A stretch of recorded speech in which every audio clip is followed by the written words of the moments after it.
Mi nombre es Juan Soto, siguiendo los pasos de mi papá. El único trabajo que he realizado en mi vida es el de albañil. La historia que estoy a punto de contar fue una vez que me contrataron para construir un extraño mausoleo en el panteón de mi ciudad. La persona que me contrató me dio el diseño un viernes y me dio un adelanto para que comprara el material. Todo el sábado estudié el diseño para poner manos a la obra el lunes por la mañana. Cabe mencionar que en las paredes llevaría signos extraños que yo nunca había visto. Aún así, para mí era un trabajo como cualquier otro. Ese día llegué al panteón muy temprano. Hablé con el sepulturero, quien ya estaba previamente avisado. Muy amable se ofreció a prestarme una carretilla, porque yo traía las cosas en un bote. Después de presentarnos, me preguntó si sabía quién era el difunto al que le haría el mausoleo, a lo que contesté que no. Mirándome a los ojos me aconsejó que, antes de pisar sobre esa tumba, pidiera permiso al muerto para que me permitiera trabajar. En ese momento, se encontraba una mujer ahí con él, quien al parecer era su esposa. Buscó entre sus cosas, sacó una especie de amuleto y me lo dio en la mano.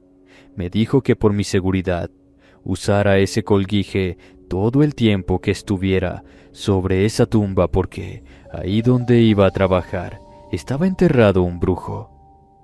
Les pregunté cuál era el problema con eso, si ya estaba muerto. Me contestó la señora que el espíritu era el dueño del lugar y su fuerza se podía sentir con el simple hecho de acercarse a su tumba. La verdad, siempre había sido una persona ruda.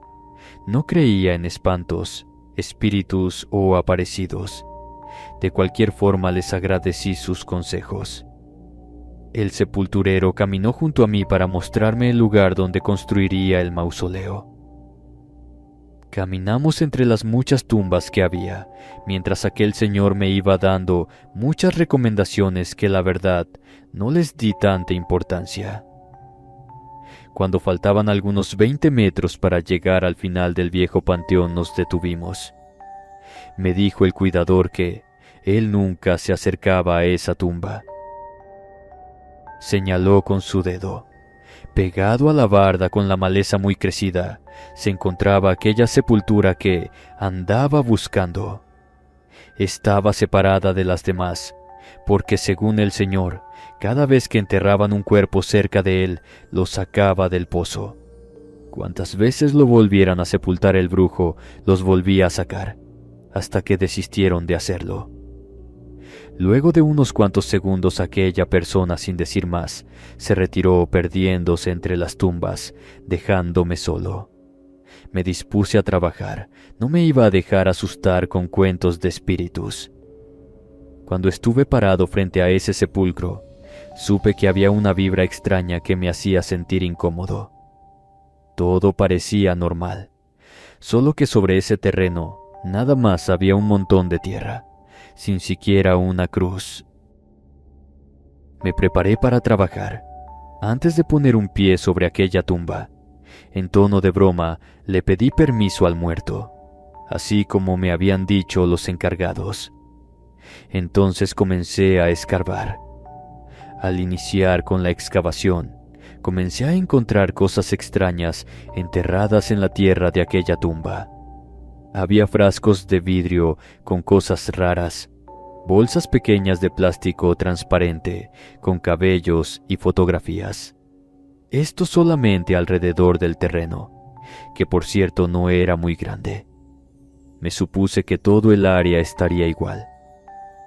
Encontré monedas y animales enterrados a unos cuantos centímetros. Había sapos, cabezas de gallina y algunos huesos, los cuales fui apartando. Aunque traía guantes, cada vez que agarraba alguna de aquellas cosas, sentía una vibra horrible. Además, tenían un olor muy desagradable. Cuando más concentrado estaba en el trabajo, alguien me habló por mi nombre. Volteé de inmediato. Por unos minutos me quedé parado mirando hacia donde creí que había venido aquella voz. Después de un largo rato seguí trabajando, pero de nueva cuenta sucedió. Alguien me habló, pero ahí no había nadie. Esto me sucedió varias veces durante el día. Como a las 3 de la tarde terminé con los cimientos. En la carretilla, además de las herramientas, eché todo lo que había encontrado enterrado para enseñárselo al sepulturero y a su esposa. Tal vez ellos sabrían lo que eran esas cosas. Cuando se los mostré, se hicieron para atrás con cara de asombro y rechazo. Me pidieron que sacara eso de su casa. Según ellos eran trabajos negros de brujería, que estaban cargados de malas vibras que los podía contaminar. Apenado y un poco preocupado regresé las cosas a la tumba. Por ahí las dejé juntas para luego retirarme. Solo que no me esperaba que aquella sensación que había en la tumba me siguiera por todo el camino hacia la casa. Yo nunca había vivido una cosa así. Toda esa noche la pasé temeroso, escuchando aquella voz que me retumbaba en mi cabeza. Después comencé a sufrir de mucho asco. Por esa experiencia tan terrible, al día siguiente dudé en ir a trabajar. Por eso, como a las 9 de la mañana, llegué al panteón. Parecía que el sepulturero y su esposa me estaban esperando. Al ver cómo me encontraba, me preguntaron cómo me había ido. Les tuve que contar lo que me había sucedido. La señora me dijo que no debía agarrar lo que estaba enterrado. Seguramente ahora traía pegado un muerto. Me dijo que trabajara, y ya por la tarde antes de irme, me haría una limpia para liberarme de toda la energía pesada. Antes de ponerme a trabajar, ahora sí con seriedad, le pedí permiso al brujo para pisar sobre su tumba. Por si fuera pocos los malestares que tenía, empecé a escuchar una voz dentro de mi cabeza, luego otra, después muchas más. Unas hablaban, otras daban tremendos gritos. También escuchaba terribles carcajadas. Era tan espantoso que antes de volverme loco, corrí por el panteón buscando la ayuda de la esposa del sepulturero para que me hiciera la limpia. La señora encendió un sahumerio. Envuelto en todo ese humo que despedía, me barrió todo el cuerpo con unas hierbas durante interminables segundos. Después que terminó de hacerlo, sentí que me quitó un gran peso de encima. Les pregunté qué había pasado. Yo portaba el colguije que me dieron. ¿Qué más necesitaba hacer para que el brujo me dejara trabajar porque ya me habían dado un adelanto? Me explicaron que lo que me había pasado no era cosa del brujo, sino del mal que había agarrado con las manos. Todos esos trabajos estaban destinados a hacer el mal a otras personas. Quizá algunos ya se habían cumplido, pero otros estaban activos y su mal me había alcanzado. Me aseguró la señora que, si no tenía cuidado, me podría volver a pasar. Quizá por el deseo de alejarme lo más pronto posible de ese lugar. A la semana terminé el trabajo. Antes de poner la losa, con mucho cuidado regresé todo lo que había encontrado enterrado. Nunca más, hasta la fecha, he vuelto a hacer otro trabajo dentro de algún panteón.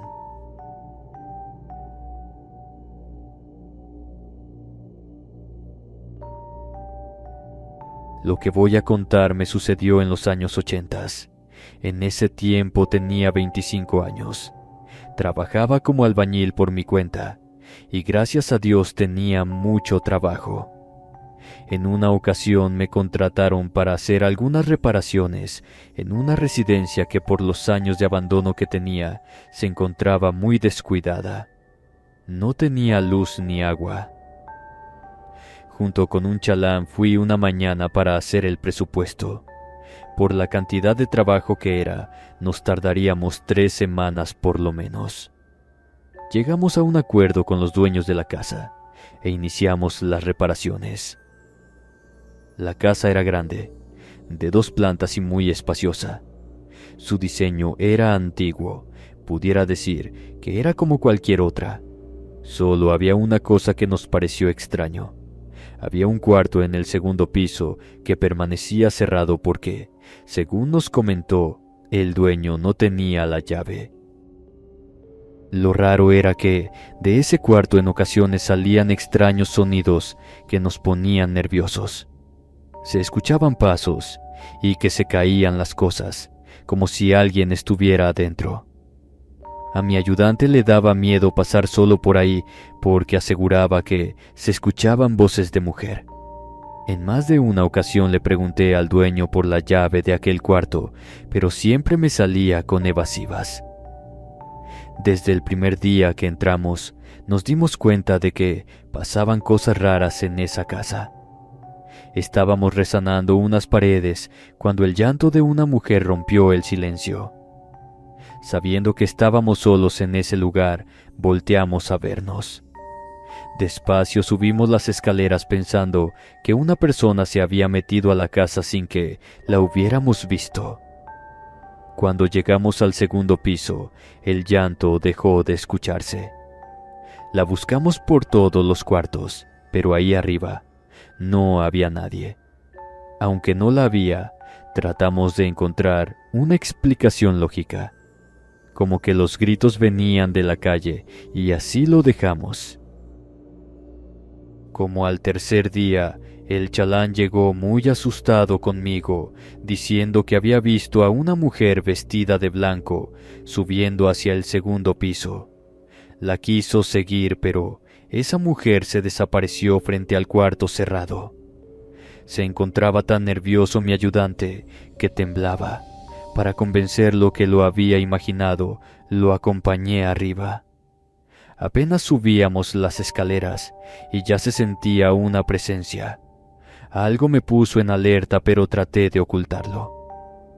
De nueva cuenta no encontramos nada en las habitaciones. La única parte que nos faltó por revisar fue aquel cuarto que se encontraba bajo llave. Me paré frente a aquel cuarto e hice el intento de abrir la puerta. Recuerdo que pegué mi oído para ver qué podía escuchar. Así estuve por algunos minutos. No se escuchaba nada, pero el simple hecho de estar ahí, por alguna razón, me ponía nervioso. Mi ayudante también se acercó. Segundos después me dijo que se podía escuchar una respiración. Nos retiramos con la idea de más adelante, y sin avisarle al dueño, abrir ese cuarto para saber qué se escondía dentro. Las manifestaciones siguieron. Así fue por una semana. En ocasiones veíamos a alguien asomándose por las rendijas de las puertas, y llegamos al punto que nos escondían las herramientas o el material. En varias ocasiones llegué a ver por el rabillo del ojo que pasaba algo blanco deprisa. Ya no pude más, y le dije a mi chalán que abriríamos ese cuarto de una vez por todas. Agarré una barra de metal y subí las escaleras rumbo al segundo piso, seguido de mi ayudante. Ejerciendo fuerza se abrió la puerta sin ningún problema. Adentro todo era obscuridad porque no tenía ventana o se encontraba bloqueada. El olor a humedad y a soledad era muy fuerte. Abrí la puerta de par en par para que entrara un poco de luz y poder ver qué era lo que había ahí. Entré sosteniendo la barra en la mano. No podía distinguir las cosas, porque el cuarto se encontraba pintado de negro. Lo único extraño que encontré fueron algunos símbolos en las paredes, pintados con letras blancas. Además, estaba escrito un nombre extraño. Caminé por todo el cuarto. Aunque estaba vacío, había algo ahí que me hizo sentir un escalofrío. Cuando me di la vuelta para salir sentí que me tocaron el hombro. Fue tan horrible la sensación que ni siquiera volteé, por temor a lo que podía ver. Alcancé a ver cómo mi chalán corría hacia la planta baja asustadísimo, como si hubiera visto al diablo. Yo quise hacer lo mismo, pero sentía las piernas tan intrincadas que nunca pude hacerlo. La mente es muy poderosa. Me imaginaba que esa mujer que habíamos visto caminaba detrás de mí. Cuando salí de ese cuarto también corrí. Recuerdo que fuimos a dar afuera de la casa bastante alterados.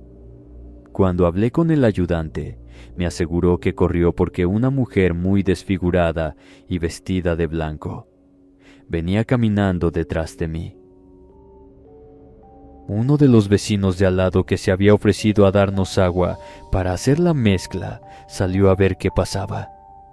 Al vernos nos regaló un vaso de agua. Le contamos lo que habíamos visto y ya entrando en la plática nos dijo que esa casa estaba embrujada porque ahí había muerto la antigua dueña. Hacía ya muchos años.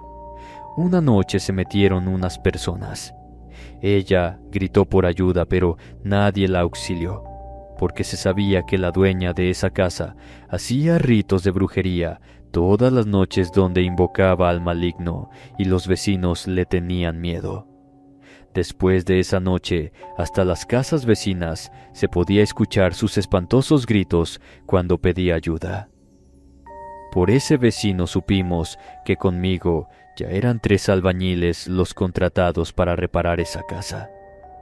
Pero la muerta, la dueña del lugar, no lo permitía, quizá pensando que eran aquellos mismos intrusos que le querían hacer daño.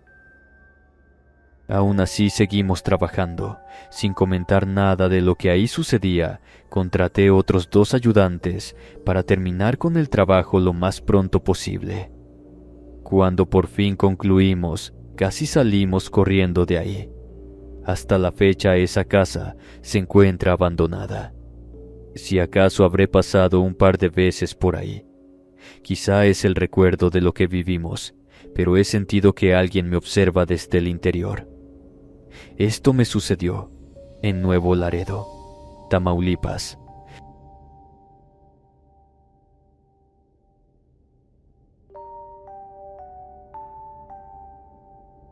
Mi nombre casi nadie lo conoce.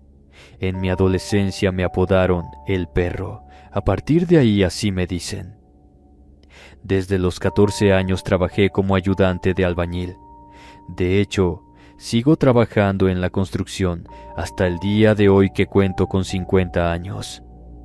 En este trabajo me ha tocado ver muchas cosas terribles, como accidentes donde han muerto algunos amigos y compañeros, aplastados por las cimbras y al caer de los andamios. Pero lo que le sucedió a uno de mis ayudantes aún no lo he podido olvidar. Creo que jamás lo haré. Cuando contaba con 25 años, ya era maestro albañil y tenía un chalán al que le decían el Huesos, tal vez por su fisonomía, porque era muy delgado. Era un muchacho muy noble y trabajador. Con el correr del tiempo nos hicimos amigos. Habíamos conseguido que nos contratara una constructora, donde por lo menos había otros 10 albañiles, cada uno con su chalán. A todos nos mandaron a las afueras de la ciudad, donde se construiría una gran escuela universitaria. Empezamos a trabajar en los cimientos. Al ser un edificio de 4 pisos, las excavaciones eran de más de 1 metro. Para iniciar, todo el trabajo se haría manualmente. Nos repartieron en secciones y comenzamos a escarbar. Como estábamos trabajando a destajo, nos apuramos para terminar la parte que nos correspondía. Tal vez después nos darían un poco más. Había un ingeniero encargado de todas las áreas al que le apodaban el Látigo. Siempre nos quería ver trabajando.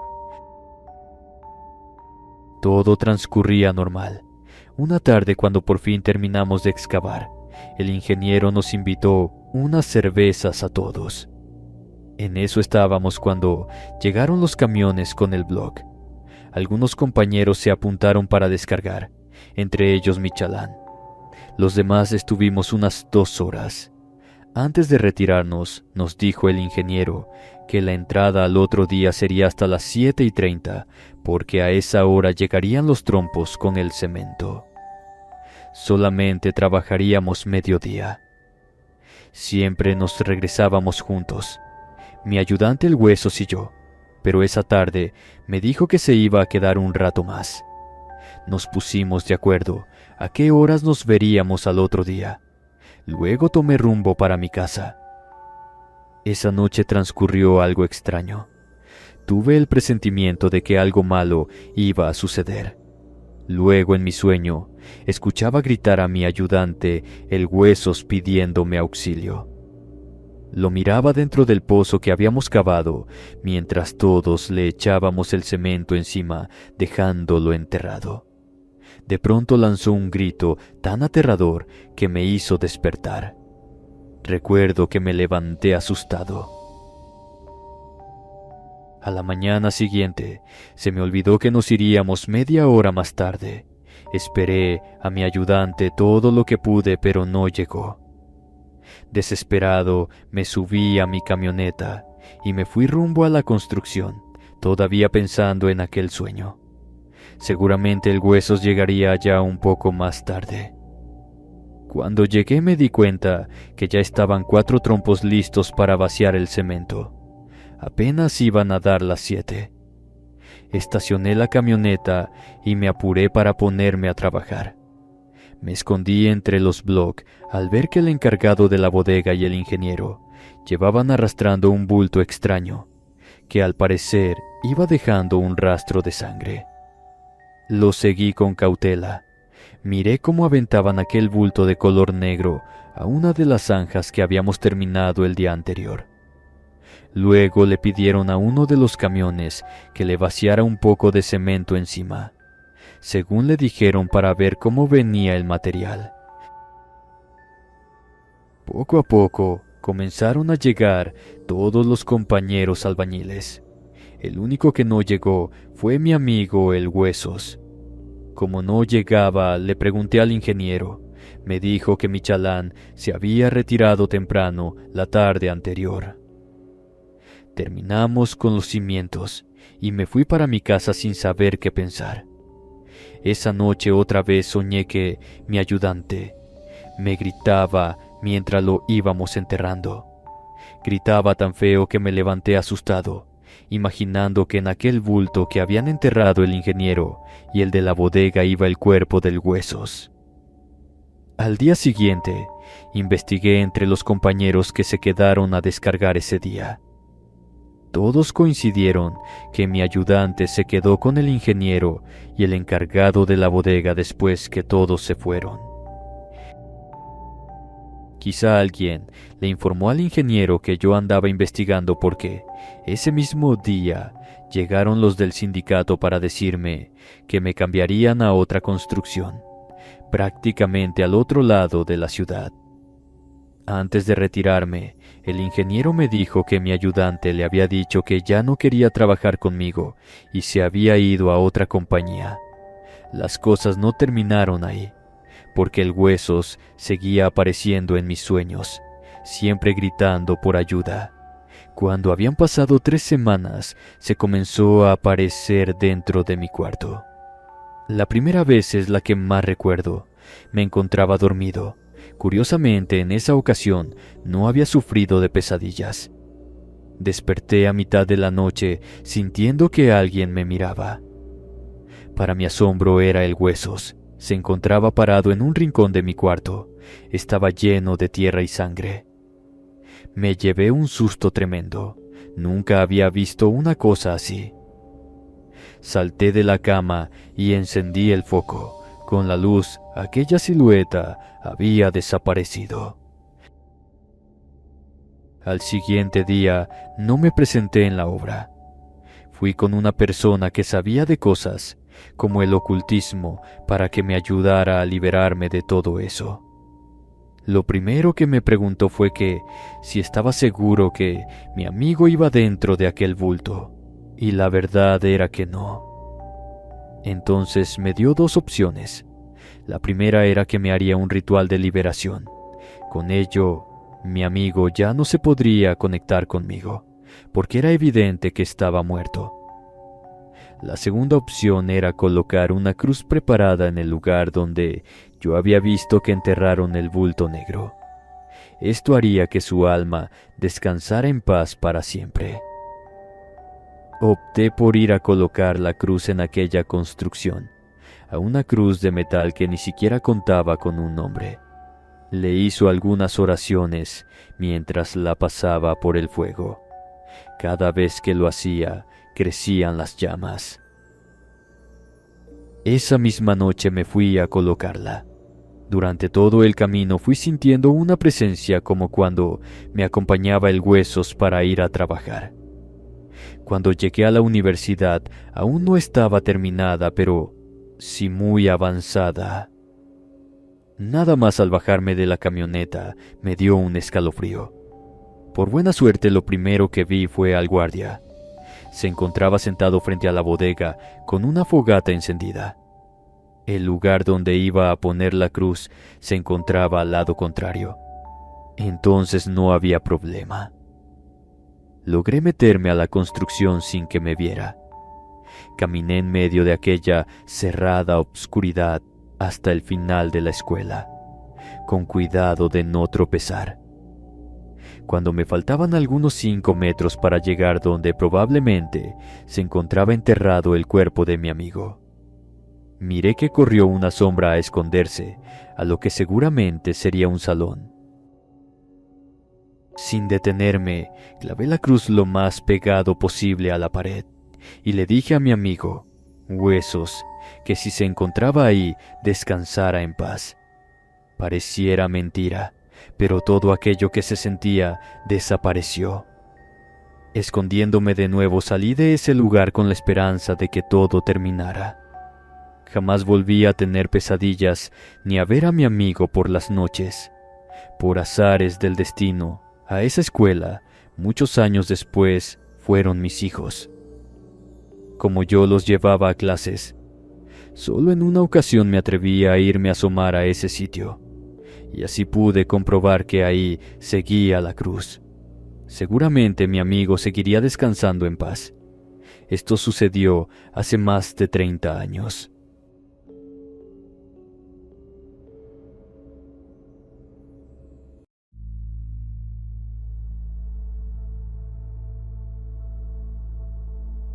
Lugares en los que se fabrican lo que será un deleite en reuniones, las tardes del café con pan, los pasteles para los cumpleaños. Pero cada panadería tiene su historia, algunas muy oscuras, desde apariciones de sus antiguos propietarios, así como la elaboración de pan para ciertas personas en vísperas de algún acontecimiento en particular, así como sus recetas secretas, que contienen un oscuro pasado.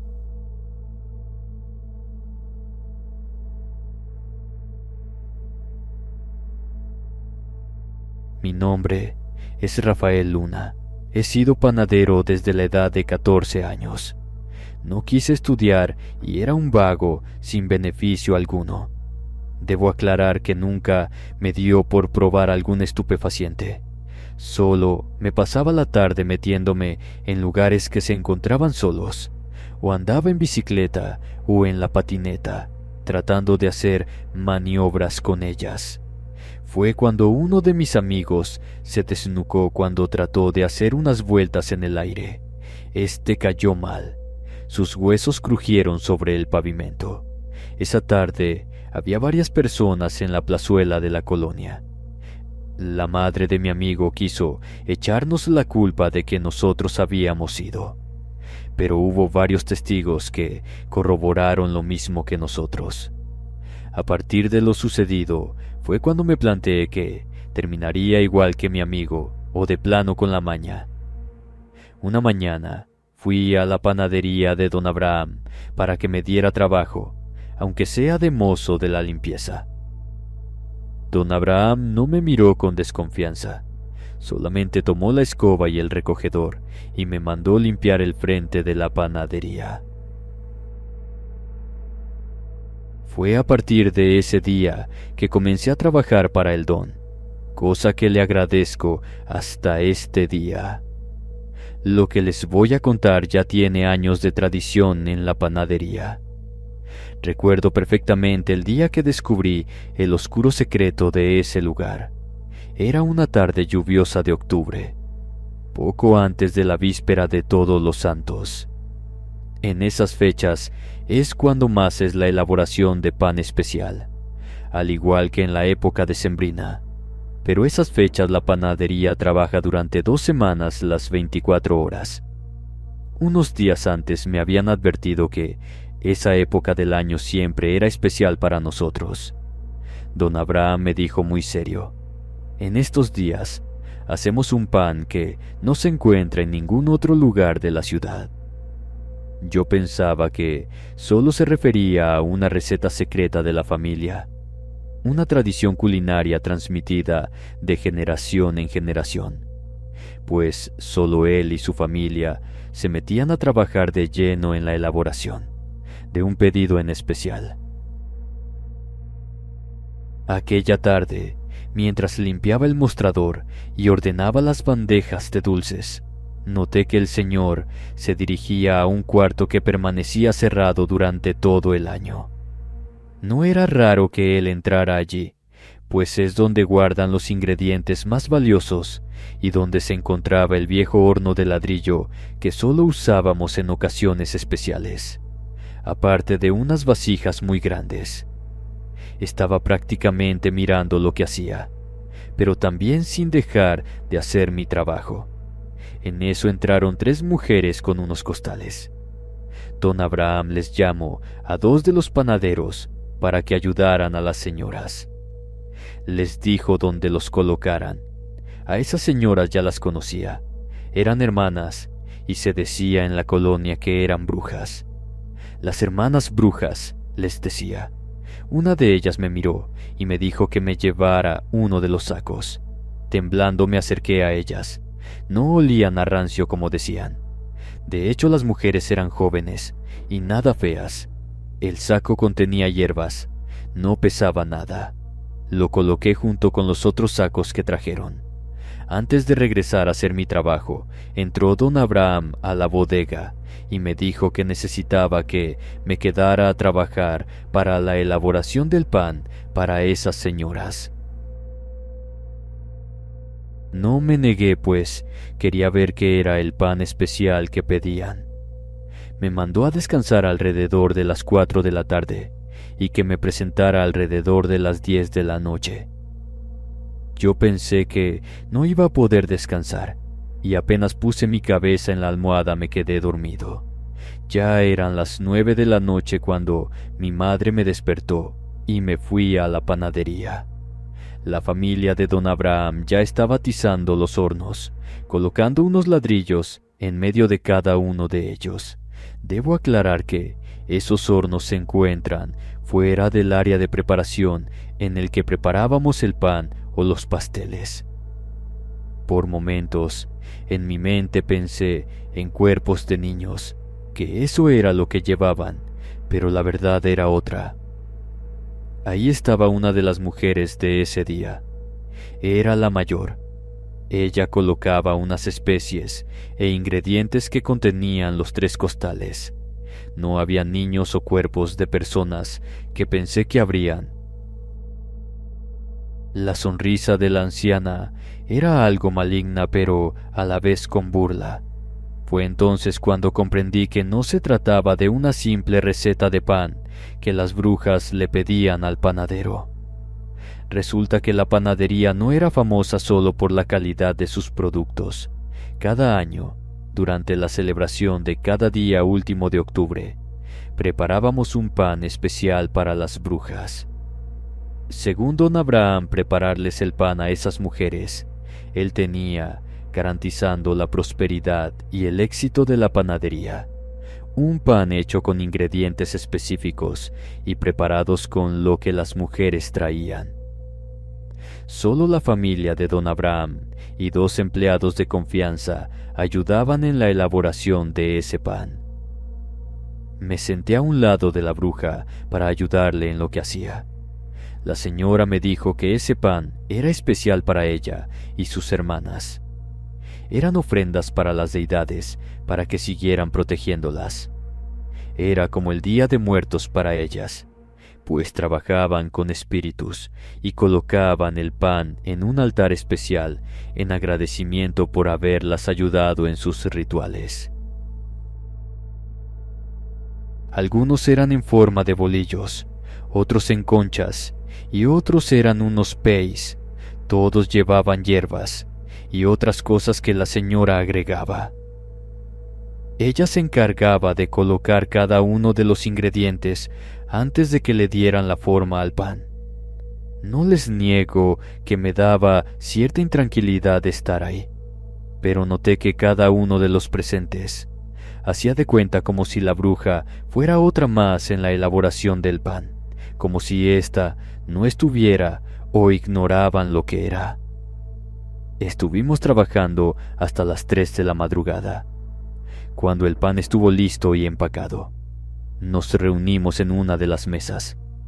Ahí se había preparado una comida especial, y a cada uno nos dieron un pan de las brujas. Yo no quería probarlo, pero algo me decía que era un desprecio hacia la naturaleza si no lo hacía. Debo confesar que es el pan más sabroso que había probado. Aún sigo en la panadería. Don Abraham ya tiene alrededor de 5 años que falleció.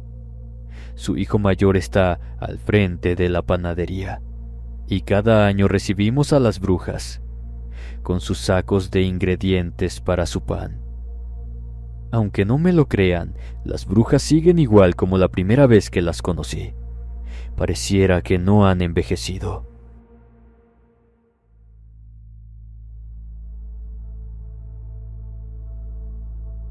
La panadería de mi familia ha estado en funcionamiento durante generaciones, desde 1900, un pilar de nuestra pequeña comunidad en el estado de Durango, México. Sin embargo, hay un secreto que pocos conocen, uno que descubrí solo después de años de trabajar allí. Mi nombre es Néstor Márquez. Esta es la historia que les contaré. Es como mi bisabuelo encontró un tesoro enterrado en el terreno donde construyó la panadería, y cómo los fantasmas de un anciano y un niño han deambulado por el lugar desde entonces. Mi bisabuelo, don Terencio, era un hombre trabajador y dedicado. Emigró a esta ciudad con poco más que su determinación y habilidades como panadero, herencia que sus padres españoles le enseñaron desde muy joven. Con el tiempo, logró ahorrar lo suficiente para comprar un terreno en las afueras de la ciudad, donde soñaba con construir su propia panadería. Aunque el país pasaba por momentos difíciles, porque estaba en su apogeo la Revolución Mexicana, como les quitaban las propiedades a los caciques, estos huían antes de entregar su dinero y pertenencia a esa gente. Fue cuando don Terencio compró el terreno,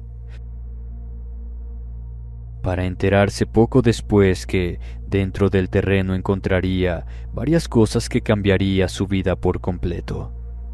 Una tarde, mientras cavaba los cimientos de lo que sería la panadería, don Terencio desenterró un cofre con piel de algún animal, y éste se encontraba oxidado por el material que tenía a los lados, al igual que el candado. Con gran esfuerzo, lo abrió y encontró un tesoro, monedas de oro, joyas y piedras preciosas. Comprendiendo que había tropezado con una fortuna, decidió ocultarlo nuevamente y usar parte del tesoro para financiar la construcción de la panadería y asegurar el futuro de su familia. Además que tenía cierto temor de que el antiguo dueño regresara, situación que nunca sucedió. Mientras estaba en construcción, don Terencio estuvo siempre presente para las excavaciones que se hacían. Esto porque quizás había otro tesoro enterrado en la propiedad, pero nunca se volvió a encontrar otro tesoro.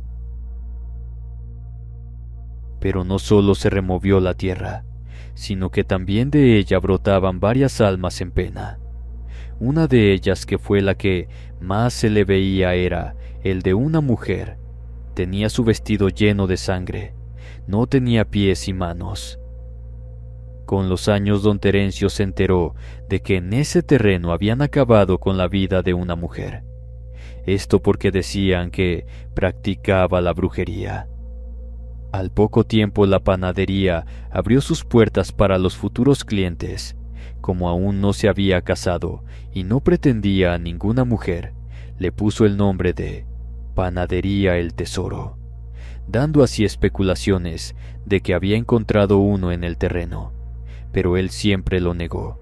Solo decía que el tesoro era el conocimiento que le habían heredado sus padres de hacer el exquisito pan que vendía. La panadería prosperó y se convirtió en un negocio que no tenía quien lo igualara. Mi bisabuelo murió muchos años después, llevándose el secreto del tesoro a la tumba. Pero no fue el final de la historia, sino más bien el comienzo de algo mucho más siniestro. Cuando era niño, solía escuchar historias sobre la panadería y de dar gracias a nuestros antepasados por dejarnos un negocio tan próspero. No les prestaba mucha atención, pensando que eran solo cuentos para asustar a los niños. Pero todo cambió cuando empecé a trabajar allí durante las madrugadas. Ya para ese tiempo era la década de los 90. El primer encuentro ocurrió una noche. Estaba solo en la panadería, amasando la masa para los panes del día siguiente. La radio se escuchaba suavemente en el fondo y el calor del horno era reconfortante. De repente, sentí un escalofrío recorrer mi espalda. Levanté la vista y a través del vapor y el humo vi una figura borrosa en la esquina de la habitación. Era un anciano, con el rostro arrugado y ojos que parecían brillar en la penumbra. A su lado había un niño pequeño, con una expresión triste y vacía. Me quedé congelado, incapaz de moverme o hablar. Las figuras se desvanecieron tan rápido como habían aparecido, dejándome con una sensación de inquietud que no podía sacudir. Con el tiempo me acostumbré a estos encuentros, pues solo se aparecían. Pasaban de largo a mi lado como si yo no estuviese allí, aunque los trabajadores nocturnos de la panadería también habían visto al anciano y al niño, y cada uno tenía su propia teoría. Algunos creían que el anciano era el espíritu del dueño original del tesoro, que vigilaba su fortuna desde el más allá.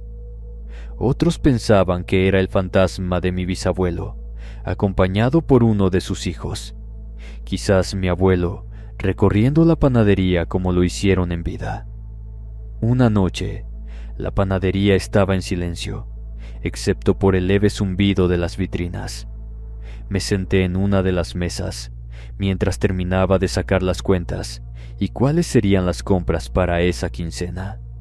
No pasó mucho tiempo antes de que sintiera ese familiar escalofrío. La temperatura en la habitación pareció bajar de golpe, y una niebla etérea comenzó a formarse en el aire. A través de la niebla, vi aparecer al anciano y al niño. Esta vez, el anciano se volvió hacia mí, y sus labios se movieron, aunque no emitía sonido alguno. El niño era mi abuelo. Se le veía contento al lado de su padre, pues siempre que hablaba de él, era con un sentimiento de que lo extrañaba. Ambos se dirigieron a la parte trasera de la panadería, para perderse en la oscuridad de esta. Ya han pasado varios años desde aquella noche, y aunque todavía trabajo en la panadería, ya no veo al anciano ni al niño. Los otros trabajadores también notaron la diferencia. La historia del tesoro y los fantasmas se ha convertido en una leyenda en nuestra familia. Varios nos han dicho que quizás el resto del tesoro aún se encuentra enterrado entre las paredes, pero ni mis hermanos ni yo hemos intentado buscarlo. Mi padre, el que la heredó, siempre nos aseguró que el tesoro hacía mucho se había terminado, pues no solo con él se construyó la panadería, pues también construyeron la casa familiar. Su padre, así como sus tíos, fueron a los mejores colegios. Todo lo usó en su familia. No despilfarró en juegos ni mujeres. Quizás por eso el tesoro no se volvió arena como muchos lo hacen cuando son malversados.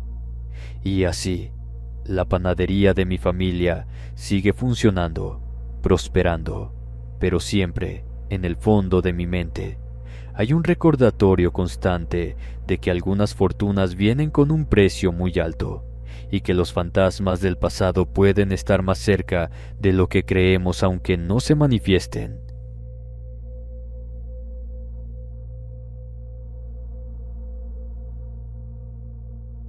Muy buenas noches a todos.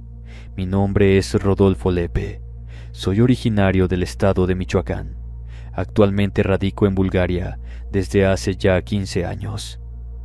Una noche tuvimos una reunión en casa de uno de mis amigos. Ahí contaron historias y leyendas de terror de sus países natales. Yo no recordaba alguna historia para contarles. Y fue en el momento en que Kalina trajo en un pequeño plato unos panes, y recordé una de las historias que mi abuela me contó en mi niñez. Todos mis amigos estaban a la expectativa, ya que mi México es conocido por sus tantas leyendas sobrenaturales, y con gusto les comparto con ustedes. En el pueblo donde era originaria mi abuela, estaba la panadería. San Juan era el corazón del pequeño pueblo. Durante años, su dueño, don Jeremías, fue conocido por hacer el pan más exquisito que cualquiera hubiera probado, especialmente durante las noches de San Juan. Es por ese santo que llevaba el nombre La Panadería. Panes llenos de mermelada y frutas naturales, los sabores de la mantequilla que el señor Jeremías producía. Nadie de su familia conocía la receta, ya que se contaba que en la harina llevaba la receta secreta, ni siquiera sus empleados más cercanos. Don Eusebio era un hombre mayor, de aspecto severo y manos surcadas por los años de amasar la harina. Su esposa, Teresa, era una mujer joven y extraordinariamente hermosa. Nadie entendía cómo una mujer así podía haber terminado con un hombre como don Jeremías. Los celos enfermizos del panadero eran conocidos por todos en el pueblo, y un día, sin previo aviso, Teresa desapareció. Los rumores decían que había huido, incapaz de soportar más la opresión de su marido. Después de la desaparición de doña Teresa, don Jeremías se volvió aún más reservado y extraño. La panadería, sin embargo, siguió prosperando.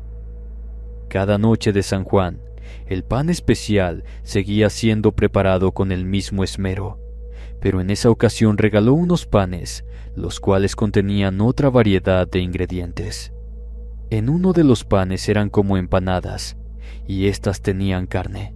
Su sabor era exquisito. Este fue preparado para el sacerdote de la iglesia, así como las autoridades municipales y las personas pudientes del pueblo y de aquellos que los acompañaron a los festejos de ese año. Fue tanto el éxito que tuvieron esas empanaditas de carne que el sacerdote le pidió más para los días de la festividad. Don Jeremías le dijo que eso sería algo imposible, pues él le tenía prometido al santo patrono hacer esas empanaditas solo una vez al año. La abuela me contó que esa respuesta no fue nada del agrado del sacerdote, quien en ese año, antes de que llegara nuevamente el 24 de junio, no decía nada bueno de don Jeremías, que por ser un hombre tacaño, doña Teresa lo había abandonado. Le hizo mala fama al pobre de don Jeremías, pero el señor prestaba oídos sordos a lo que el sacerdote decía. Ya faltaban unos días para la noche del San Juan, cuando el sacerdote llegó a la panadería. Con voz sarcástica, le dijo que si le llevaría de las famosas empanadas con la receta secreta. Don Jeremías le dijo que sí, que con gusto se las llevaría, solo que el ingrediente secreto ya estaría en cocción para una noche antes. Mi abuela contó que el sacerdote salió de la panadería más que satisfecho por la respuesta del panadero. Ella contaba que ese hombre no era bueno con su parroquia, no era apreciado por los feligreses, solo por aquellos que tenían el dinero suficiente para ayudar a la iglesia. Esos días don Jeremías le pidió a mi abuela si podía ayudarle con la elaboración del pan, ya que él se encargaría con la petición del viejo sacerdote. La cocina de la panadería era muy amplia, y estuvo trabajando hasta altas horas de la madrugada para que colocaran el pan muy temprano por la mañana. Pero antes de retirarse, al fondo del patio de la panadería se veía a don Jeremías muy hacendoso preparando otro tipo de pan. La abuela, guiada por el agradable olor, se acercó al panadero. Este, al verla, le sonrió. Su sonrisa tenía malicia, como la de un niño que acababa de hacer una travesura. De una gran cazuela de barro, el panadero mezclaba la carne con verduras. La abuela le preguntó qué clase de carne era esa. Él miró por un momento la cazuela y le dijo que era de un gran cerdo. Mi abuela sonrió y se despidió de don Jeremías. A la mañana siguiente, las personas se acumulaban para ingresar a la primer misa de esa mañana, pero ni las campanas habían sonado aún. Fue cuando uno de los acólitos dijo que el padre no se encontraba por ningún lado. La cocina de la panadería era muy amplia, y estuvo trabajando hasta altas horas de la madrugada para que colocaran el pan muy temprano por la mañana. Pero antes de retirarse, al fondo del patio de la panadería se veía a don Jeremías muy hacendoso preparando otro tipo de pan. La abuela, guiada por el agradable olor, se acercó al panadero. Este, al verla, le sonrió. Su sonrisa tenía malicia, como la de un niño que acababa de hacer una travesura. De una gran cazuela de barro, el panadero mezclaba la carne con verduras. La abuela le preguntó qué clase de carne era esa. Él miró por un momento la cazuela y le dijo que era de un gran cerdo. Mi abuela sonrió y se despidió de don Jeremías. A la mañana siguiente las personas se acumulaban para ingresar a la primer misa de esa mañana, pero ni las campanas habían sonado aún. Fue cuando uno de los acólitos dijo que el padre no se encontraba por ningún lado. Eso fue algo que don Jeremías descubrió y en un arranque de furia le quitó la vida a su mujer.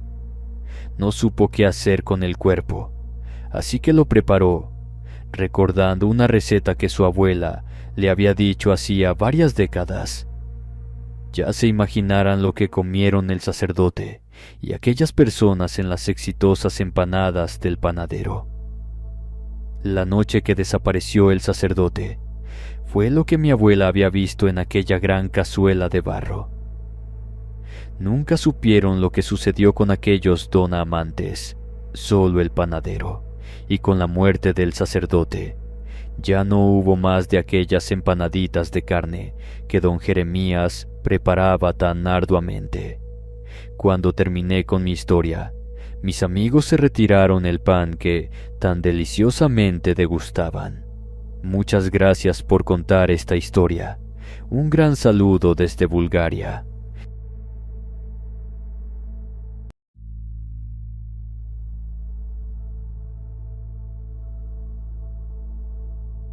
Nunca pensé que algo así podría sucederme a mí. Siempre fui escéptica respecto a las historias de fantasmas y apariciones que contaban los alumnos en la secundaria. Sin embargo, Después de aquella tarde en la biblioteca, no puedo volver a entrar a ese lugar sin que un escalofrío recorra mi espalda. Mi nombre es Celeste Hurtado.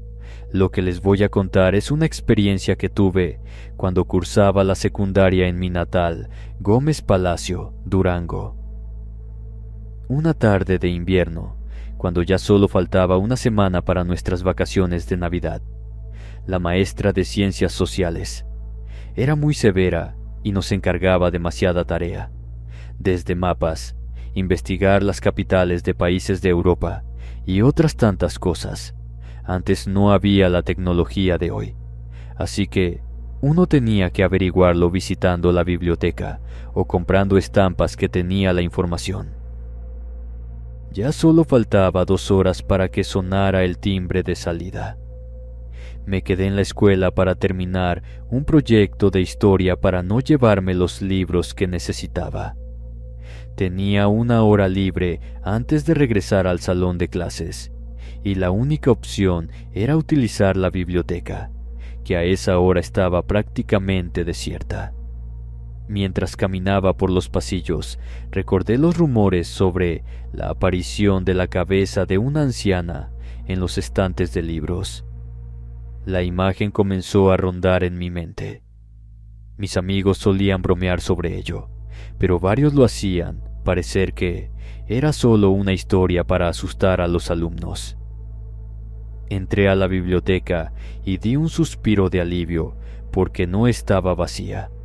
Había algunos alumnos que estaban haciendo tareas, o solo era para leer las historietas que metían entre los libros, pues estaban prohibida esa clase de lectura. Me dirigí a una mesa al fondo, cerca de las ventanas, para aprovechar la última luz natural del día. Comencé a sacar los libros de historia y a tomar notas, tratando de concentrarme en el trabajo. Pasaron los minutos y el ambiente se hizo más angustioso. Me sentía extraña. Era como si alguien me observara desde algún lugar. Comencé a ver a todos lados, pero los pocos compañeros estaban en lo suyo. Intenté concentrarme, pero repentinamente mis oídos comenzaron a zumbar. Me sentí mareada y por momentos pensé que me desmayaría. Todo me daba vueltas y sentía que los estantes de libros se cerrarían a mi alrededor. Intenté tranquilizarme y fue cuando ya se me estaba pasando ese malestar, cuando escuché un ruido sordo detrás de mí. Me giré rápidamente, pero no vi nada fuera de lo común. Solo libros y más libros, ordenados meticulosamente en los estantes, y 2 compañeros que me veían. Uno de ellos me preguntó si estaba bien. Yo solo asentí con mi cabeza. Intenté calmarme, convenciéndome de que solo era un malestar que pronto pasaría. Sin embargo, el ruido se repitió, esta vez más fuerte. Me quise levantar, pero no pude. Pensé que uno de los alumnos me había visto, pues lo miré cómo se dirigía hacia donde yo me encontraba. Pero en vez de eso, se dirigía a uno de los estantes que tenía frente a mí. Caminaba lentamente pasando por filas y filas de libros, hasta que llegó a la sección que estaba en el fondo. Fue cuando noté que todos estaban observando al compañero. Nadie escribía ni leía. De hecho, la señorita Mariela también dejó de hacer sus actividades. Miraba hacia donde estaba el compañero y noté un libro que sobresalía ligeramente del estante. Lo tomo con cuidado y al hacerlo, escuché un grito que rompió el silencio de la biblioteca e hizo que todos gritáramos. Fue entonces cuando la vi. Entre los libros, al nivel de mis ojos, apareció la cabeza de una anciana. Su piel era pálida y arrugada, y sus ojos vacíos parecían vernos fijamente. El odio se le notaba en sus ojos. El compañero quedó paralizado de terror, incapaz de apartar la vista de aquella horrible aparición. Su boca se movió, pero no emitió ningún sonido. Quería salir corriendo, pero mis piernas no respondían. No sé cuánto tiempo estuve allí, inmóvil, mirando esa cabeza. Nadie hacía movimiento alguno, quizás al igual que yo. Todos estábamos petrificados ante lo que estábamos viendo. Finalmente, el compañero logró reunir el valor suficiente para retroceder lentamente.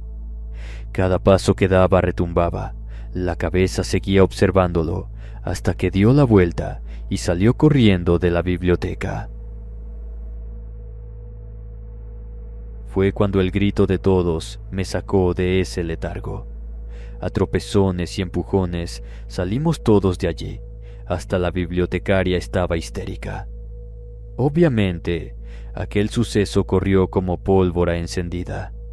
Varios se asomaban para ver si la cabeza seguía ahí. Después de que volvimos de vacaciones, la biblioteca se encontraba cerrada. Nadie tenía acceso, hasta que, en una de las aulas, se adaptó para que funcionara como biblioteca. No sé si fue el lugar donde estaba anteriormente la biblioteca, donde se aparecía la cabeza de la anciana, o el estante donde la habíamos visto. Eso es algo que nunca supe. Por varias noches tuve pesadillas con aquella imagen, hasta que me gradué de la secundaria.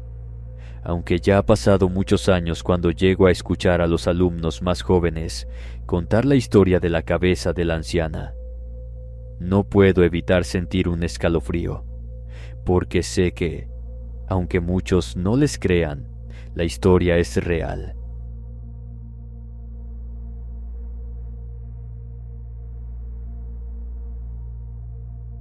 Muy buenas tardes, mi nombre es Krista. Actualmente tengo 19 años. Lo que les voy a contar sucedió cuando aún estaba estudiando la escuela primaria. La vida en una escuela rural tiene su propio ritmo. Las clases para los alumnos en el ejido eran en 2 turnos. Los más pequeños asistían por las mañanas. Los alumnos que ya estuvieran por terminar la primaria acudíamos por la tarde. Desde niña siempre había escuchado rumores sobre un duende que se aparecía por las tardes en la escuela, haciendo travesuras tanto a alumnos como a maestros. Pensaba que eran solo historias para asustar a los más pequeños, hasta que viví la experiencia en carne propia. Para mí era un día como cualquier otro, las clases, las tareas, el esforzarme en las matemáticas. Ese día era viernes. Los profesores regresaban a la ciudad, profesores iban y venían en cada ciclo escolar. Como el día lunes no tendríamos clases, mandaron a los alumnos temprano, pero aquellos que no habíamos hecho la tarea correctamente durante la semana, el castigo era quedarse para asear el aula para que estuviera lista para el día lunes. Éramos 3 los castigados: Lupita, Noé y yo. Estábamos en el aula, concentrados en nuestros trabajos, cuando empezaron los primeros incidentes. Primero fueron los borradores y tizas, que caían del pizarrón. Pensamos que era uno de nosotros haciendo una broma, pero luego cosas más extrañas comenzaron a suceder. Los libros se caían de los estantes sin motivo aparente, y las sillas se movían solas cuando nadie estaba mirando. Recuerdo claramente cuando vi al duende por primera vez. Era una figura pequeña, apenas más alta que un niño de 5 años, con ropas viejas y descoloridas. Pero lo que más me aterró fue su rostro, pues parecía la de un anciano desfigurado, sus ojos brillantes, llenos de malicia. Su sonrisa mostraba unos horribles dientes. Salí por la cubeta de agua para trapear el salón e irnos a nuestras casas. La cubeta estaba en el pasillo. Ahí la colocó mi compañerito Noé cuando la trajo. Cuando salí del salón fue cuando lo vi. Estaba en el pasillo, asomándose por una esquina. Parpadeé y en un instante había desaparecido. Les grité a mis amigos para que vieran al duende. «Míralo, míralo», les gritaba. pero ellos aseguraban que donde yo les señalaba no había nada. Los tres nos dirigimos al sitio donde lo había visto. Estábamos buscando entre los arbustos cuando llegó la madre de Noé. Nos preguntó qué hacíamos. Cuando le contestamos que buscábamos al duende, que hacía unos momentos había mirado, la señora se quedó seria y nos alentó a terminar lo que estábamos haciendo para irnos de la escuela. Cuando regresamos el martes, las travesuras de duende se intensificaron. Algunos niños decían que se escuchaban risitas, y las niñas que traían sus cabellos con trenzas se quejaban que se las jalaban. No solo eso, pues, nuestros objetos desaparecían solo para aparecer en otros lugares.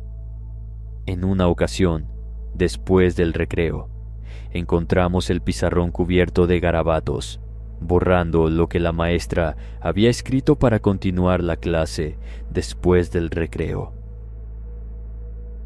Aunque no lo comentaban, los maestros también empezaron a notar las extrañas situaciones cuando no había alumno alguno cerca de ellos.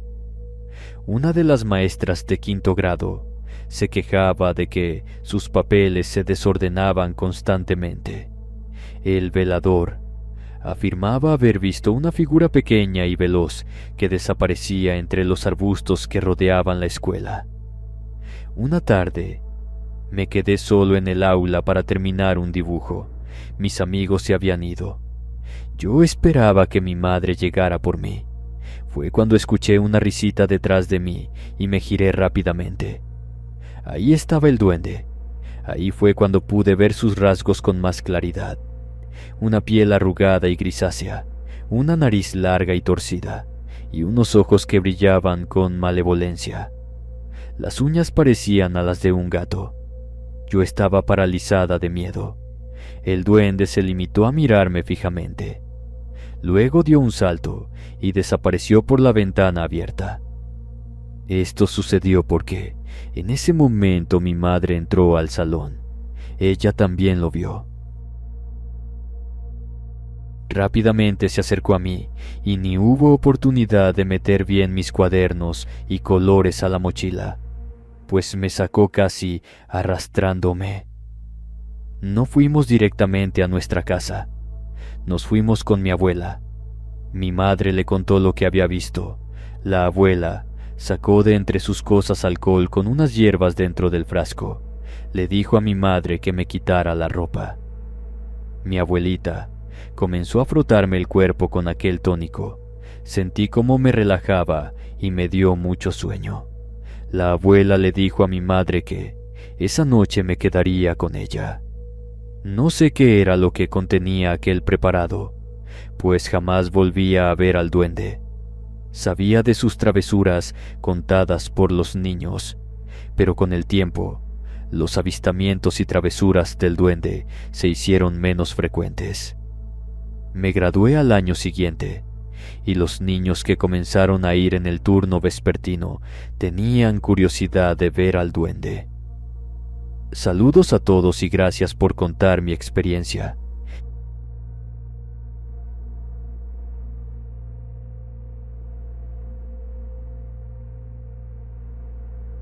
Fue poco el tiempo que di clases en ese colegio, pero les aseguro que fue suficiente para tener experiencias con lo paranormal, para ser precisos, con un fantasma. Mi nombre es Gerardo Ibarra. Soy profesor de inglés desde hace 15 años. Nunca creí en fantasmas ni en historias paranormales, al menos no hasta que comencé a trabajar en el colegio. Este lugar, con más de 100 años de historia, tenía una atmósfera peculiar, como si las paredes mismas guardaran secretos. En sus corredores, los ecos de voces del alumnado se dejan escuchar aunque no hubiera alumnos en ese momento en el colegio. Al principio, pensé que solo eran las fantasías de los estudiantes y las exageraciones de mis colegas. Sin embargo, todo cambió una tarde. Era mi primera semana en el colegio. Me quedé hasta tarde preparando las lecciones para el día siguiente. El edificio que durante el día estaba lleno de risas y voces, ahora se sentía vacío. La poca luz del sol se filtraba por las ventanas. Mientras me concentraba en mis apuntes, escuché un suave golpeteo, como si alguien caminara con tacones en el piso de madera del pasillo. Me levanté y salí del salón para investigar. El sonido provenía del ala más antigua del colegio, un lugar que rara vez se utilizaba y estaba cerrado la mayor parte de la semana. Solo estaba abierto cuando había algún festejo. Cabe aclarar que solo era para los maestros, no para el alumnado. Al avanzar por el pasillo, vi una figura femenina al final. Llevaba un vestido largo y antiguo, de una época pasada. Pensé que quizá era una maestra disfrazada para alguna actividad escolar, aunque no tenía sentido, pues no había nada programado para ese mes. Le hablé, pero la figura no respondió. Solo se dio la vuelta lentamente y se deslizó hacia una de las aulas al final del corredor. Decidí seguirla. Intrigado y un poco nervioso, al llegar al aula, empujé la puerta, que se abrió con un chirrido. La sala estaba vacía, sin rastros de la mujer que había visto hacía unos momentos. Me quedé de pie en el umbral, tratando de comprender lo que acababa de suceder. Los días siguientes, traté de olvidar el incidente, atribuyéndolo al cansancio y a mi imaginación, y quizás por las conversaciones de los alumnos de apariciones. Particularmente se hablaba de una maestra. Sin embargo, las cosas extrañas no pararon. Comenzaron a ocurrir eventos inexplicables. Libros que caían de los estantes, puertas que se cerraban solas y luces que parpadeaban sin motivo. Pero a los pocos días, nuevamente escuché los pasos acercándose al aula donde me encontraba, pero en esta ocasión la figura de una mujer se detuvo frente al escritorio. La falta de maquillaje, el cabello hasta sus hombros, con ondas y raya al lado, sujetado con un listón. Su ropa era antigua, de principios de 1900. Su mirada era de tristeza, una tristeza que transmitía de repente. La figura comenzó a desvanecerse. Sentí que había estado frente al espíritu de la maestra. Tuve 2 ocasiones más de volver a ver su fantasma, pero no tan claro como esa tarde. Después de la presencia de la maestra, sé que nunca desapareció del todo. A veces, cuando me quedaba tarde, sentía su presencia, como una sombra benevolente que recorre cada rincón del colegio. Compartí mi experiencia con un colega de confianza y descubrí que no era el único que había tenido encuentros con aquella aparición. Él sacó un álbum de fotografías antiguas del colegio. En varias estaba ella. Le pregunté si sabía el motivo por el cual se manifestaba en el colegio. La verdad es que nadie lo sabía. Quizás fueron sorprendidas por algún grupo de revolucionarios de aquellos años, alguna enfermedad que la haya matado o simplemente algún suicidio. Yo permanecí por 2 años en ese colegio, pero me han contado que hasta la fecha el fantasma de la maestra aún recorre el colegio. A veces se deja ver, en otras solo se escuchan sus pasos.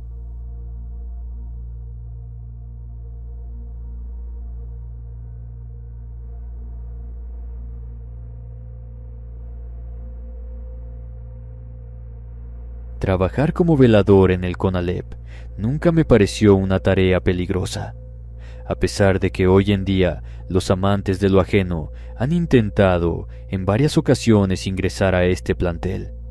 Pero lo que no saben es lo que aquí sucede desde que el sol se oculta. Mi nombre es Hernán Islas, soy el velador en el CONALEP. Por obvias razones no les diré en qué parte se encuentra el plantel. Trabajo desde el año de 1998. Varios veladores se han ido abandonando su trabajo. Unos van y otros vienen. Algunos se van esa misma noche que llegan a trabajar. Esto por las cosas extrañas que suceden. Apariciones, gritos. El mobiliario se mueve. Las luces se encienden solas. Aquí suceden muchas cosas. Pero cuando esto comienza a manifestarse, yo me quito del camino de aquel que se encuentra atrapado en este lado de los vivos. Mi trabajo es asegurarme de que nadie entrara al plantel durante la noche y hacer rondas de vez en cuando. Sin embargo, con el tiempo, descubrí que mi trabajo implicaba más de lo que podía ver a simple vista. Mi turno comienza a las 10 de la noche y terminaba a las 6 de la mañana. Al principio me resultaba aburrido, esto porque tenía solo 20 años. Para esa edad, uno se quiere comer el mundo, pero por cuestiones ajenas a la vida de uno, me tuve que poner a trabajar, como les contaba. En un inicio me paseaba por los pasillos vacíos, revisaba los salones y me aseguraba de que todo estuviera en orden, pero con el paso de los días comencé a notar cosas extrañas. La primera vez que algo estaba fuera de lo común ocurrió. Eran cerca de las 3 de la madrugada. Estaba haciendo mi ronda habitual cuando escuché un ruido que venía del laboratorio de computación. Pensé que tal vez algún estudiante se había quedado atrapado, aunque era improbable. Abrí la puerta y para mi sorpresa no había nadie. Sin embargo, las computadoras estaban encendidas y en sus pantallas parpadeaban líneas de algún código. Apagué las máquinas y salí del laboratorio, tratando de convencerme de que había algún fallo eléctrico. Intenté hablar con mis compañeros sobre lo que estaba experimentando, pero ellos se limitaron a sonreír y me dijeron que eran solo bromas de los alumnos. Sin embargo, noté que ninguno de ellos se ofrecía a cubrir mi turno cuando pedía días libres. En otra madrugada, mientras caminaba por el taller de mecánica, escuché un ruido metálico que venía del fondo. Al acercarme, vi que una de las herramientas estaba en el suelo, como si alguien la hubiera arrojado. De repente, sentí un escalofrío, y al girar, vi una figura oscura y borrosa que desapareció en un parpadeo.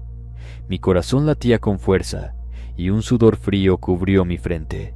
No había sido mi imaginación. Para cuando los alumnos salieron de vacaciones de verano, los ruidos en el plantel eran el pan nuestro de cada madrugada. Ya había identificado las aulas, los talleres y los laboratorios donde más se escuchaban los ruidos, e incluso comencé a ver sombras que desaparecían ante mi mirada atónita. Algunas traspasaban las paredes.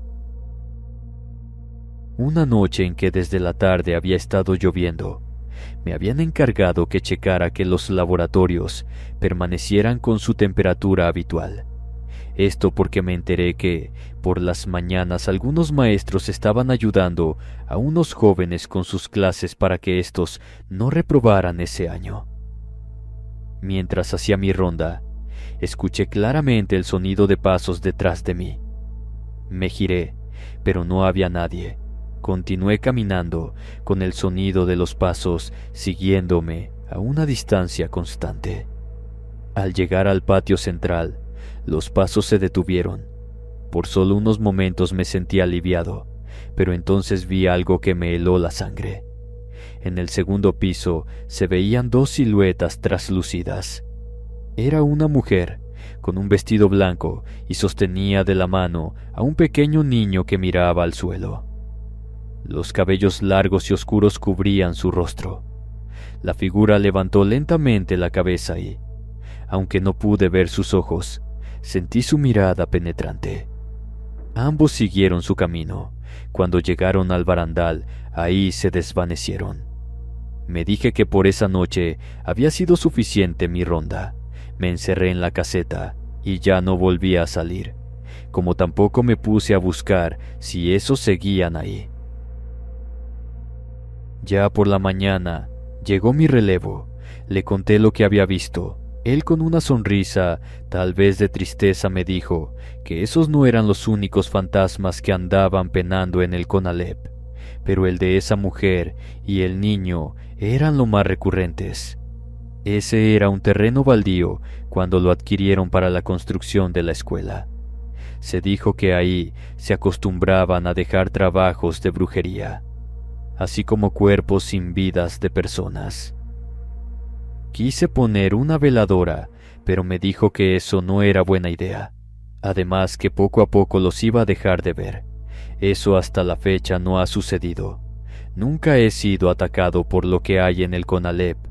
Espero, y así siga. Ya tengo muchos años, y mi edad ya no es de un joven para andar buscando trabajo, así como lidiar con fantasmas. Ya sé lo que hay aquí, y la verdad, ya no me dan miedo.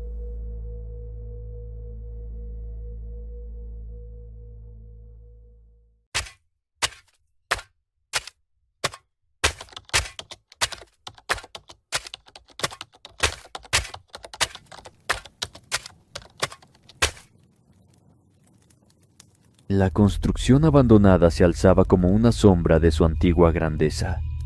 Sus paredes resquebrajadas y los escombros que yacían en el suelo eran testigos mudos de lo que alguna vez había sido un lugar lleno de vida.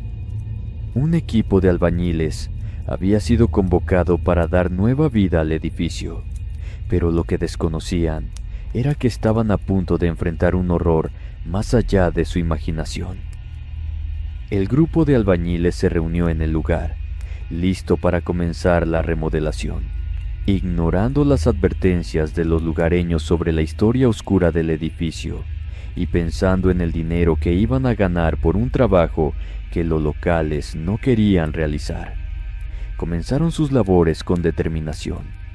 Sin embargo, a medida que levantaban las paredes y pulían los suelos, comenzaron a escuchar susurros, apenas audibles pero inquietantes, que parecían provenir de las mismas paredes que estaban construyendo.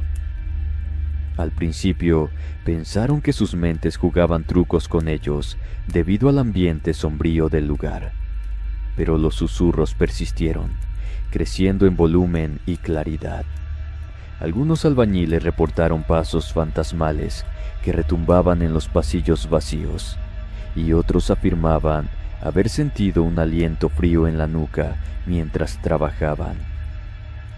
La tensión en el grupo aumentó a medida que los albañiles compartían sus experiencias, y pronto la atmósfera se volvió cargada de miedo y ansiedad. Una tarde, mientras estaban trabajando en la construcción de una nueva pared, un albañil llamado Miguel notó que una parte de la pared estaba más fría al tacto que el resto. Al golpearla, escuchó un eco hueco y distorsionado. Eso le extrañó demasiado, de forma que quiso averiguar cuál era el secreto de ese punto. Decidido a descubrir la fuente de los susurros y los pasos, Miguel y algunos otros albañiles comenzaron a derribar la pared recién construida. A medida que la estructura se desmoronaba, reveló un pequeño espacio oculto detrás. Al entrar con linternas en mano, se encontraron con una colección de objetos viejos y polvorientos, cartas amarillentas, fotografías en sepia y objetos personales que parecían haber sido abandonados en la prisa. Era como una pequeña sala de los horrores, ya que parecían ser una colección de documentos con un solo tema en común. A medida que exploraban el espacio oculto, los sonidos se intensificaron, llenando el aire con voces incomprensibles y desesperadas. Fue entonces cuando notaron que las voces parecían tener un patrón, como si estuvieran tratando de comunicar algo. Desenterraron cartas y fotos que sugerían que el edificio había sido el escenario de un accidente trágico años atrás, en el que varias personas habían perdido la vida. Mientras los albañiles intentaban descifrar las pistas dejadas, el ambiente se volvió más denso y la construcción parecía cobrar vida propia, con puertas que se abrían y cerraban solas, corrientes de aire frío que recorrían los pasillos y sombras que parecían moverse sin una fuente visible. El equipo estaba atrapado en un torbellino de miedo y confusión, incapaces de escapar del lugar embrujado.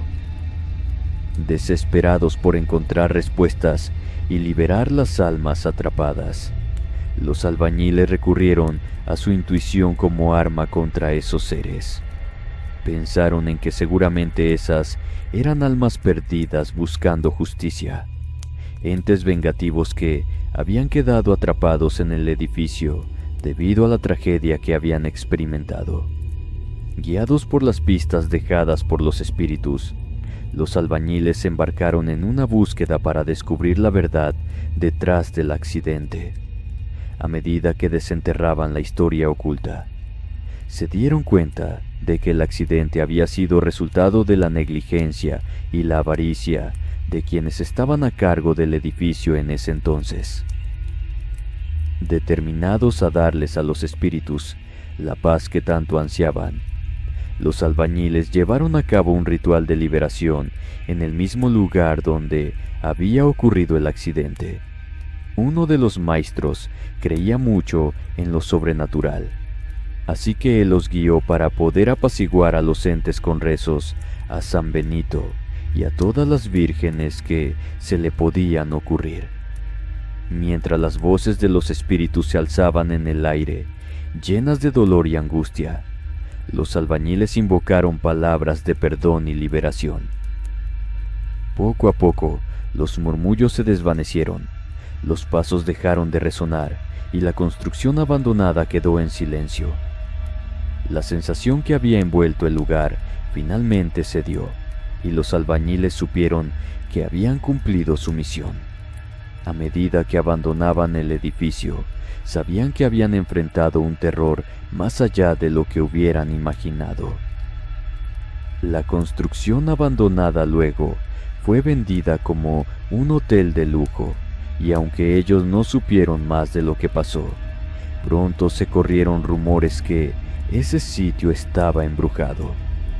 Quizá lo que ellos hicieron solo sirvió para mantener a los entes tranquilos un tiempo, o tal vez la construcción guardaba muchos más secretos de los que nadie tenía conocimiento hasta el día de hoy.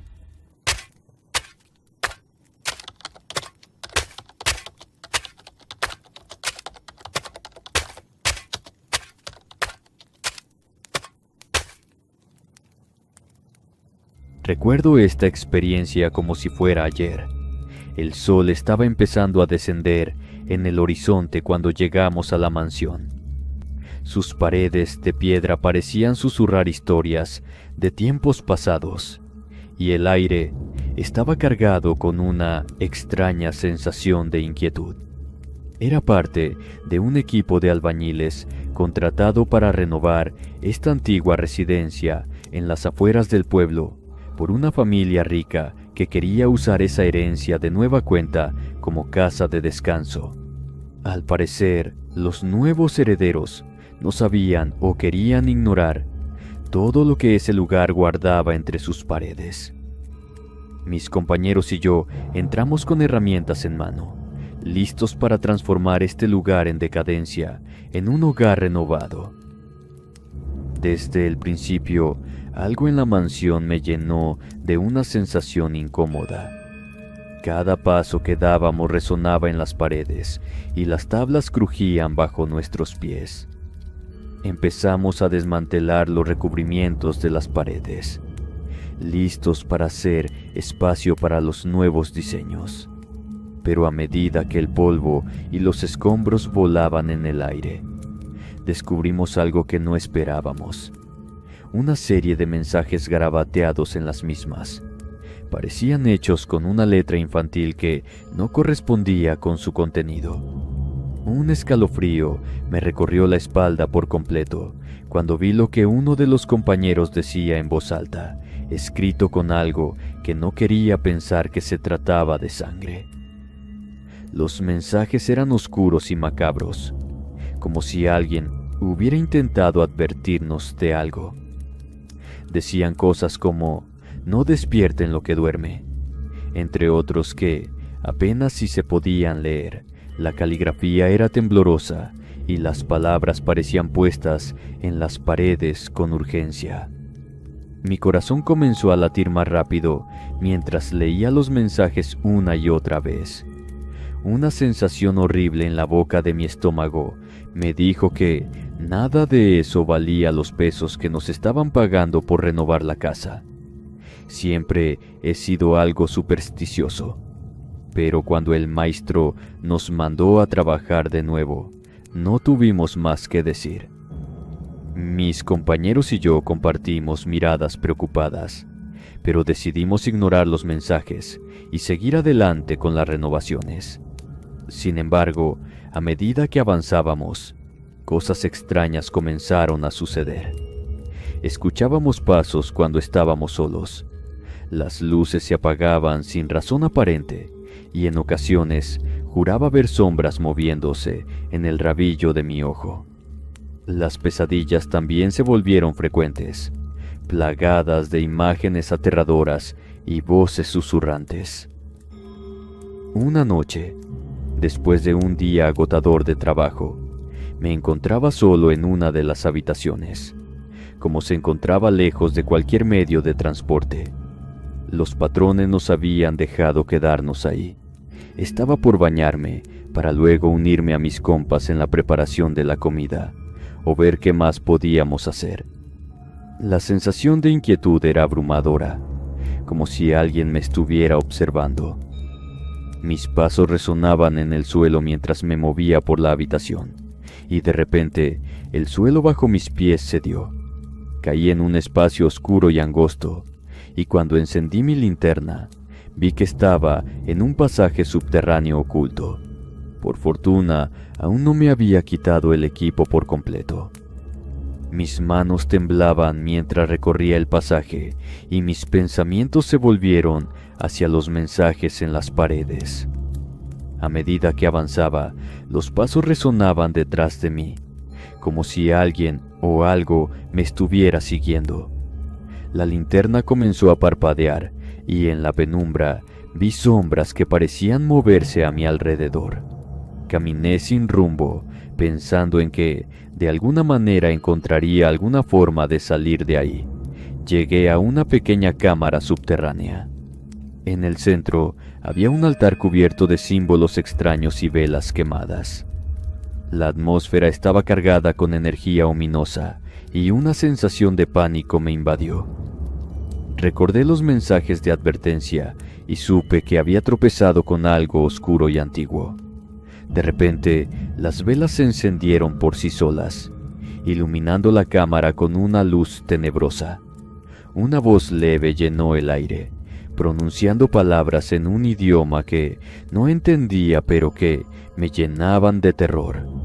Me sentí paralizado, atrapado en la oscuridad del pasaje subterráneo mientras la voz continuaba hablando. Con un esfuerzo sobrehumano, logré dar media vuelta y correr de regreso al pasaje. Las sombras parecían acecharme, como si intentaran arrastrarme de vuelta a la cámara maldita.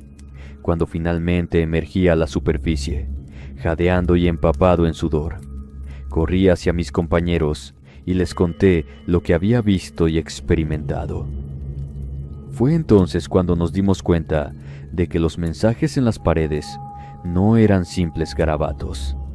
Eran una advertencia de un antiguo ritual que había sido desencadenado por nuestras renovaciones. Los espíritus atrapados en ese lugar buscaban venganza, y nosotros éramos los instrumentos de su despertar.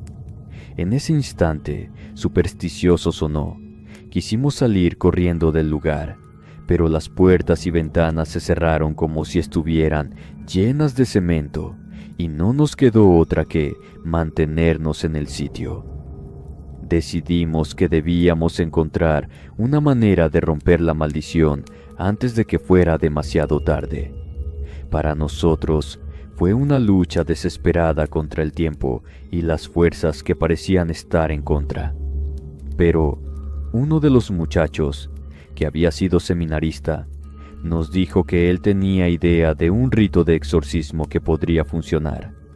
Se decía que incluso las personas seculares o sin fe podrían llevarlo a cabo y que, si todos lo hacíamos juntos, quizá tendríamos una oportunidad. Al principio dudamos un poco, pero como no había otra forma de salir de ese sitio, le hicimos caso. Me pidieron que los guiara al sitio del altar y con un miedo profundo, todos llegamos al punto. Entonces el chico comenzó con el rito que todos tratábamos de repetir a cómo podíamos. Poco a poco la energía se concentró, espesando todo el ambiente, hasta que cuando estábamos por terminar el rito, la casa misma nos lanzó fuera. Sentí como si unos dedos fríos me hubieran tomado de la espalda y en un parpadeo estábamos todos afuera, con nuestras cosas tiradas por el jardín selvático de esa mansión y ninguna intención de regresar. En ese mismo instante nos largamos de ahí.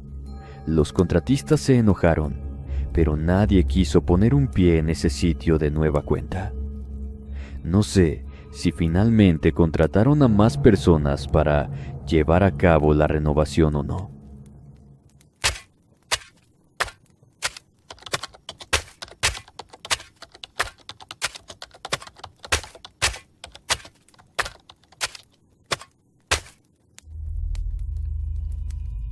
El relato que les voy a contar es una leyenda urbana común entre los albañiles, una de la cual lamentablemente yo fui testigo. Soy médico forense y les extiendo esta historia que logramos armar por medio de entrevistas que hicimos a los testigos. El sol ardiente del mediodía caía sobre el sitio de construcción mientras los trabajadores se esforzaban en las paredes de la estructura. El nombre de aquel albañil era Carlos. Cada movimiento de su paleta extendía la mezcla de cemento con precisión, asegurando la solidez y resistencia de las paredes. Sin embargo, ese día, algo impensable tuvo lugar. En medio del caos de ruidos y actividad, un error ocurrió que cambiaría su vida para siempre. Sin percatarse, tropezó y cayó hacia adelante, quedando atrapado entre dos paredes en proceso de construcción. En el primer instante, el pánico lo invadió, pero pronto se dio cuenta de que estaba inmovilizado. Sus brazos y piernas estaban comprimidos, mientras la mezcla de cemento comenzaba a endurecerse a su alrededor. El pobre hombre gritaba por ayuda con todas sus fuerzas. Sin embargo, el sonido quedó atrapado entre las paredes y el material de construcción. Sus gritos desesperados se perdieron en el aire y la sensación de impotencia se apoderó de él. Las lágrimas llenaron sus ojos mientras el cemento se adhería a su piel y ropa, y la aterradora realidad de su situación comenzó a hundirse en su mente. Poco a poco, la mezcla de cemento se endureció aún más. Cada intento de movimiento encontraba una resistencia implacable, y Carlos comprendió que no había escape. Se hallaba atrapado en una prisión. El calor del cemento endureciéndose se entremezclaba con su sudor frío, y la sensación claustrofóbica se volvía abrumadora. Los minutos se convirtieron en horas mientras luchaba por mantener la calma. Los otros albañiles seguían trabajando, ajenos por completo a su desesperada situación. Su mente se llenó de temores y pensamientos horribles. La oscuridad cayó y los ruidos del sitio de construcción gradualmente se desvanecieron. Se encontraba solo en la oscuridad, incapaz de moverse, prisionero de su encierro. El miedo lo envolvió como una fría manta, y sus pensamientos oscilaban entre la resignación y la desesperación. Cada ulular del viento o crujido distante parecía prometerle la liberación, pero pronto se desvanecían en la nada. El tiempo se convirtió en un enemigo silencioso. Cada minuto se expandía en una eternidad, y la línea entre la realidad y la pesadilla se volvía más delgada. Su cordura comenzó a desmoronarse mientras se enfrentaba a una situación que se asemejaba a una pesadilla retorcida. A veces creía escuchar voces distantes de sus compañeros, pero rápidamente se desvanecían, dejándolo solo en el abrumador silencio. Los días dieron paso a semanas y el hambre y la sed se volvieron sus constantes compañeros. Su cuerpo se debilitaba y la esperanza de rescate comenzaba a desvanecerse. La sensación de estar atrapado en un oscuro limbo era insoportable, y en ocasiones creía ver sombras moviéndose en las esquinas de su visión.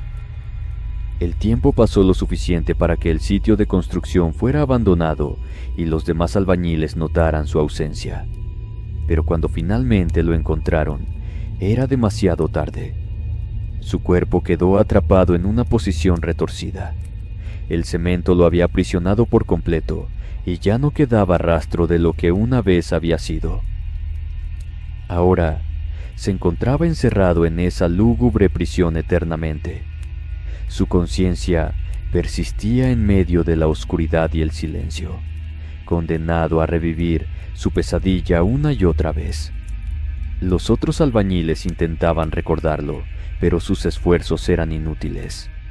Era un ser atrapado entre las paredes. Su historia era un eco silencioso de advertencia, un recordatorio de que, incluso en medio de la actividad y la vida, el horror podía acechar en las sombras, esperando atrapar a los desprevenidos en su abrazo mortal.